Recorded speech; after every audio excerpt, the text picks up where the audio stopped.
Residents in Delhi NCR continue to breathe poison. Air quality continues to go down the hill. Average AQI registered at 349. Jahangirpuri in the national capital tops with 414 AQI.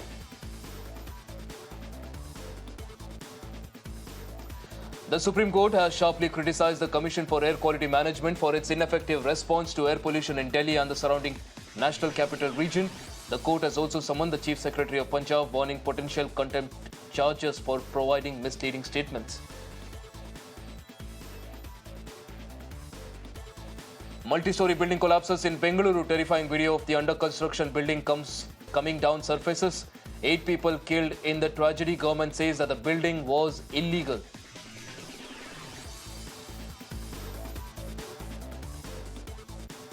Tension ensues in a village in Chhattisgarh, Surajpur.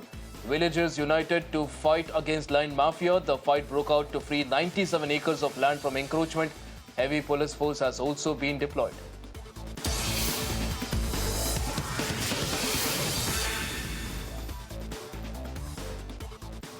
Tea vendor beaten up for demanding dues in Azamgarh in Uttar Pradesh. Case filed against 5 people. Cops begin investigation on the basis of the video. Ugly fight breaks outside a court in Bhavnagar. Woman lawyer along with a man thrash another man outside the Gujarat court. Real menace in Muzaffarpur in Uttar Pradesh. A case registered against man for making a reel showing kidnapping.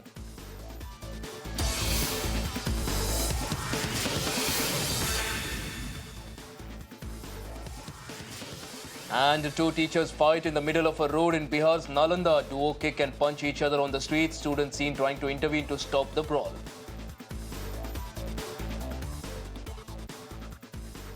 Stunt menace in Gurugram. People seen performing stunts on Thar in the middle of the road. Police also launches a probe after video surfaces.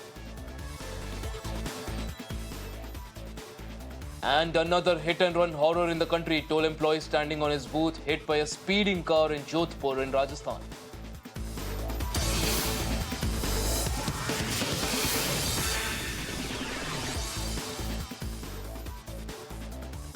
And a high-speed pickup vehicle hits a woman fatally in Noida. The accident took place while the victim was crossing the road in Sector 39 of Noida. And a shocking robbery at knife point in Delhi. Miscreants on bike snatch chain from an elderly in Vivek Vihar in the national capital. A ruckus during Diwali celebration in Jamia University. Slogans raised by 2 clashing groups. Video shows Palestine Zindabad slogans were raised.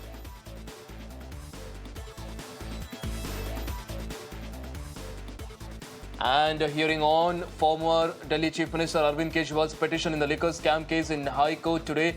Kejriwal has filed a petition against ED's case.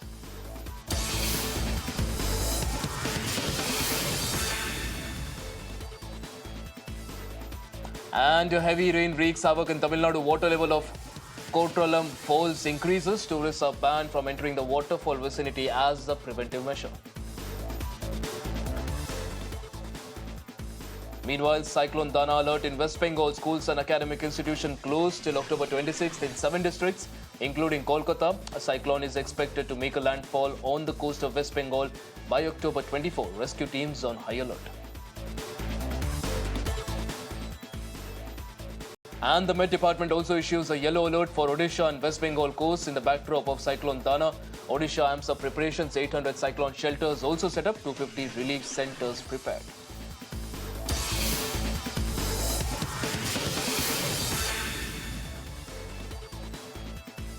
Cyclonic storm expected to reach Odisha by tomorrow. In fact, wind speed expected to be around 100 to 110 km per hour in Cuttack.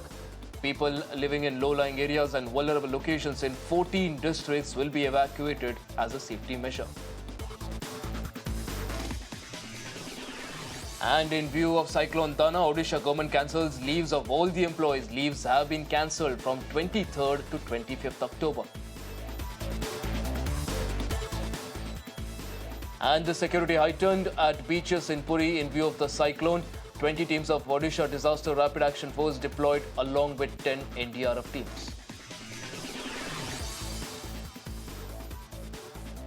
Preparations in Odisha for the cyclonic storm. Rescue teams on high alert. 2 teams of NDRF deployed in Bhubaneswar.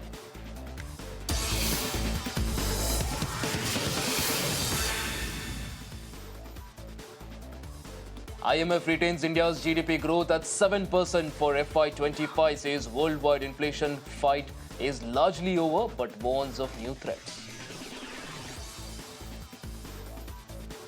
And the price of gold and silver sees an increase ahead of Diwali. Gold becomes costlier by 14,880. Silver also reaches rupees 97,354 per kg.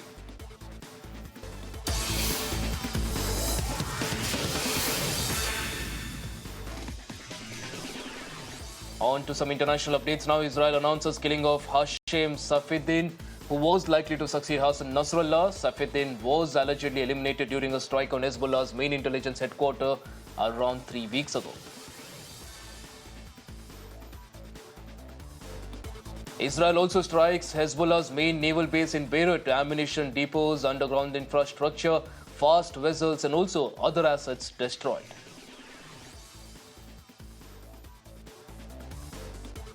Prime Minister of Israel Benjamin Netanyahu meets US Secretary of State Antony Blinken. This is the 11th visit by Blinken to the Middle East in 1 year of war. And the relatives of Gaza hostages stage a protest in Tel Aviv. Protesters call for the release of hostages from Gaza, even as US Secretary of State Antony Blinken meets with Israeli officials and the relatives of US-Israeli dual citizen hostages.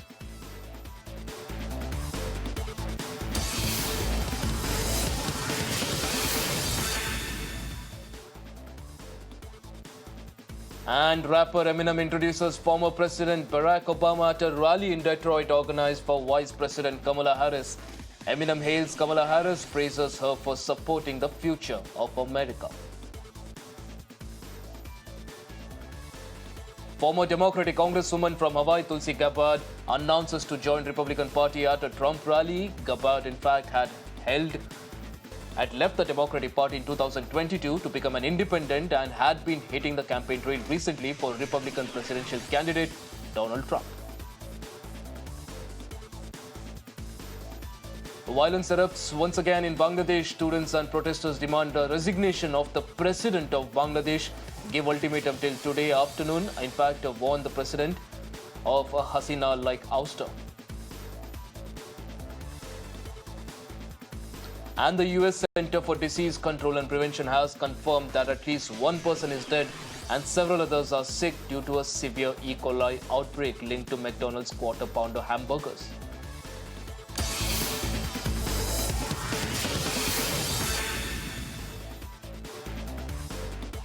And a huge fire breaks out in a warehouse near Dallas Love Field Airport in Texas. Panic ensued as fire spread to 6 more buildings.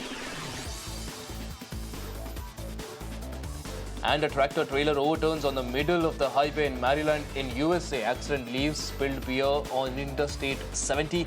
Traffic comes to a halt.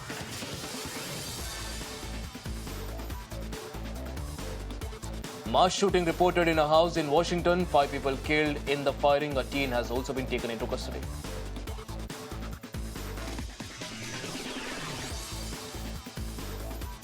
And America cracks down on missile drone programs of Pakistan, China and Iran. 26 companies blacklisted by the US.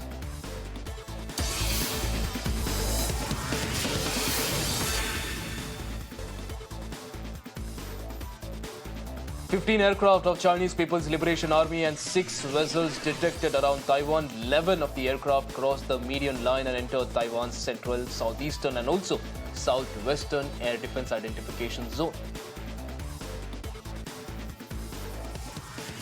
Tourists can once again return to the Manhattan's beehive-shaped vessel sculpture as it reopens with safety netting to prevent suicides. Security guards and floor-to-ceiling mesh barriers also placed to prevent visitors from jumping. In fact, the 150-foot structure was closed in 2021 after several suicides.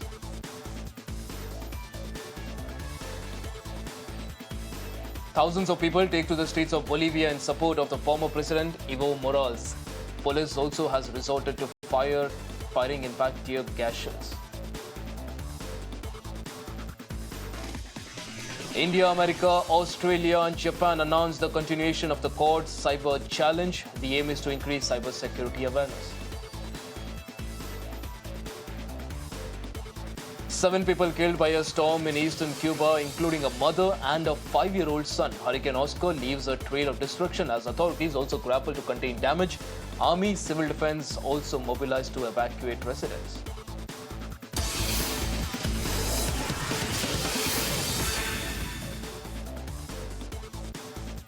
And in the world of sports, Team India is sweating it out in the net ahead of the second test match against New Zealand after a heartbreaking defeat in Bengaluru.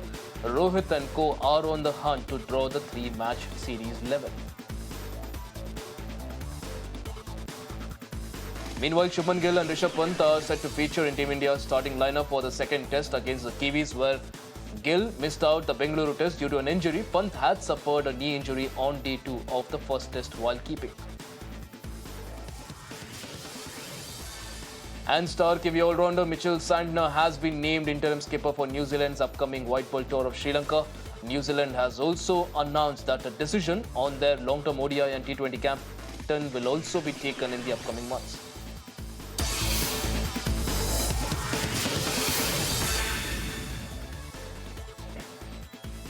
Over to football now. Real Madrid has completed a thrilling comeback to beat Borussia Dortmund in the UEFA Champions League after going 2-0 down in the first half. Vinicius Jr. scored a second-half hat-trick to guide Real to a 5-2 win on home soil. On the other hand, Aston Villa's dream UCL run continues as they registered a 2-0 win over Italian side Bologna. After a goalless first 45 minutes, the home side struck twice in the second half to keep their winning start in the tournament intact. Stuttgart registered a famous victory over Italian giants Juventus after a first half impact. Tides changed in the 86th minute after Danilo got sent off for Juventus. In fact, the German side was quick to take advantage of the situation and also managed to score a stoppage time winner.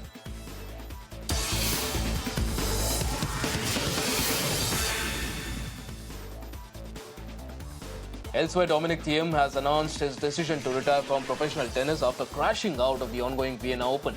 This is after the 31-year-old Austrian suffered a straight-set defeat in the first round of the tournament. And former Manchester United and Atletico Madrid forward Diego Forlan will be competing in the Uruguayan Open tennis tournament next month. In fact, the 2010 World Cup semi-finalist with Uruguay will be teaming up with current world number 101 Federico Correa of Argentina in the main draw.